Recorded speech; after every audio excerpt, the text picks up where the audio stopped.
Hey, I'm glad you're back this week. This week is, well, it's probably best illustrated than any other means of communicating it, and we'll get to the exact tool in a second. But my mother-in-law is an interior decorator, and she's helped with our house multiple times, hanging pictures, hanging blinds, hanging all kinds of decorations. And I'll never forget, I always try to help her. She'll line up where it goes. She taught me the height on a wall. I could be a bad interior decorator, but I know some pieces now. But she always, after we'd hang a picture, she goes, "Oh, let me go get my level." And I'm like, "It's level, look, it's level."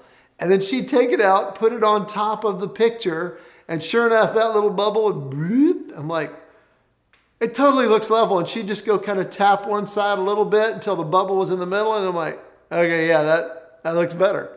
And here's the deal, and here's the tool this week. It's the level. And you always trust the bubble. Trust the bubble. And what I want you and I to consider this week and really talk about and unpack is trust our spouse's heart.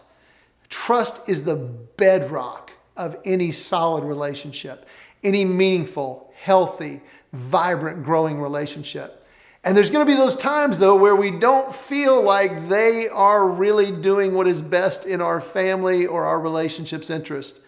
And to ask the question, can I trust their heart? Can I trust his heart? Can I trust her heart? And I'm not talking about moral issues. I'm talking about everyday life frustrations that just pop up in a marriage. And ask the question, trust the bubble. I trust their heart.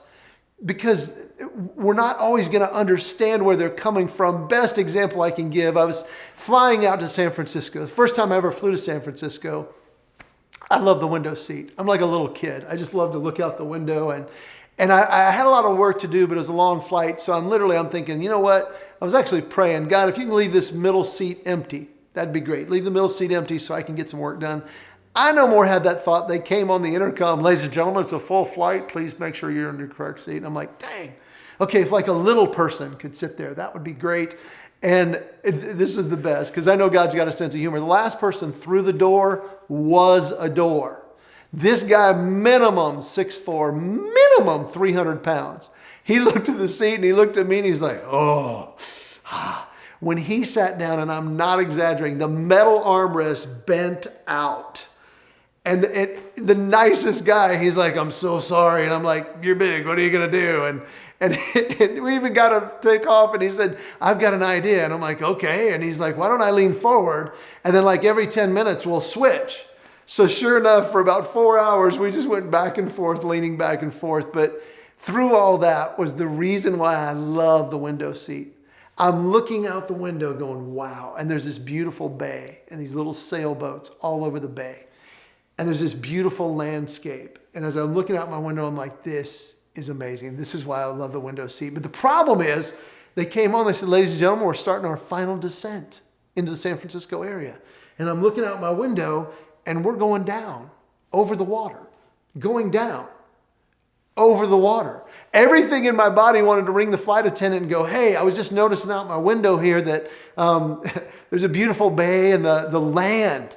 And I'm just thinking the most important part of the word landing is land. And it's over there. If you wouldn't mind pull up and turn, that'd be great. But I didn't do it. I sat there.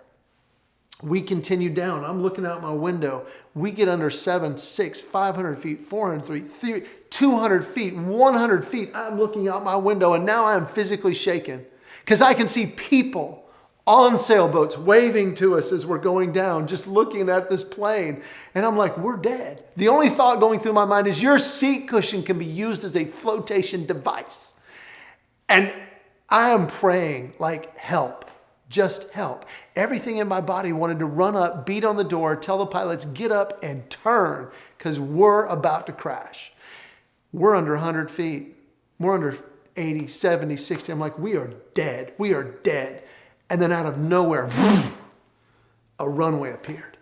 And within 5 seconds, we're on the ground. And I said a little different prayer. I said, "God, I hope you enjoyed that because I have to change my pants now." And I will never forget that time. But as I walked off, I thought, why didn't I beat on the door? Why didn't I run up? Why did I just take it? Because I trusted. I trusted the airline does not hire guys off the streets with "will work for food" signs to fly their airplanes. I trusted my friends who are pilots. And I know the training they have. I know the preparation they make. But most of all, I trusted they have the front window. They know what's going on. My view sometimes is not the big picture. And sometimes with our spouse, they have a different view. We're going the same direction. We have the same destination, the same intentions, but we don't have that view. So to trust their heart is everything. I'll give you a real life example in our marriage. My wife and I had just gone over the budget. And we had a category for clothes. And we had a category for kids' clothes. And within a week, I'm at dinner and my wife said, "Hey, I got the kids some clothes." And she came in with bag after bag after bag of these new clothes. And my warning signs and red flags were just flying. She said, "After dinner, I want to show you everything I got." And I did not enjoy dinner. I'm like, we had a budget last week and you've already done this, and I'm biting my lip. But I chose to trust the bubble in that situation. And we get done with dinner and she starts pulling out these clothes, and I'm looking at the clothes. They are nice clothes. And she had bought a year's worth, and we don't have the budget to buy a year's worth. And she's adding it up and I'm adding it up in my head. She got to the end and she goes, "How much do you think I paid?" And I was waiting for her to use that favorite wife line, "You're not going to believe how much I saved you." I was waiting for that one, but she didn't use it. And I said, "I got a pretty good idea." And she goes, "Remember all the boys' clothes in the basement that are in those tubs that they can't wear anymore? I put tags on all of those. I spent the last 2 weeks getting them ready to take to a consignment sale.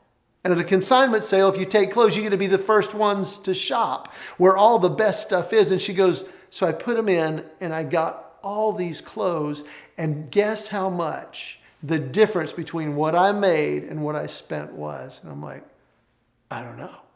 She said $63.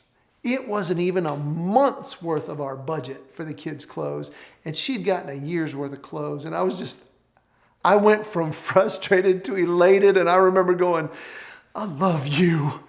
And here's the point and the truth. When we trust that bubble and we trust their heart, it's not always going to work out for the best circumstantially. But it will always work out if we'll trust their heart. Even if we have that conversation, "Baby, I know you had the right heart, but we have the budget." In this case, I'm so glad I trusted that bubble. Talk about how you can trust one another, maybe places where you haven't. There's some great questions coming up. I'll see you next time.